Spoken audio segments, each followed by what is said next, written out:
What are your feelings about Yiddish revival?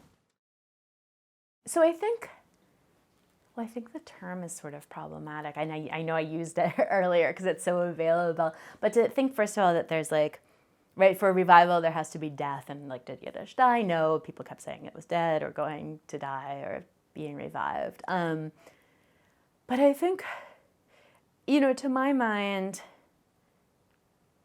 I'm both excited about it and slightly wary. I think that on the one hand, it's awesome when people are inspired by, I don't know, like cultural forebears. I mean, you could say like this person or this group or this movement is an example for me on how I live my life. And one of the things I try to do as a historian, mainly of interwar Polish Jewry, is to say like, this is not a story that like leads to the Holocaust, right?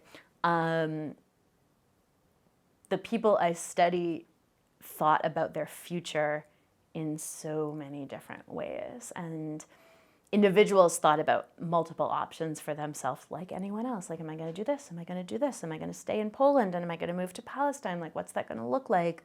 But there were, internal debates within Jewish communities. So I think that seeing that and seeing how much of that took place in Yiddish, and then being inspired by that to create new works, to learn the language, to think about songs, to think about politics is really great. I think that when there is an assumption that like you have this kind of like Hebrew hegemony, and that Yiddish is always in opposition to Hebrew, and that Yiddish politics is different from Hebrew politics, and that like to be a lover of Yiddish or a user of Yiddish means to like necessarily be on the left is just like not true historically, and that makes me think that, okay, what I think of as maybe this like revival is there's such a potential for cultural richness that I'm so worried that, I say I'm so worried, it's not like I lose sleep over it, but that I worry that it's going to be this kind of like, there's Yiddish, there's Hebrew, there's a kind of like a new socialist identity, and there's like this Netanyahu supporting Zionism, and like,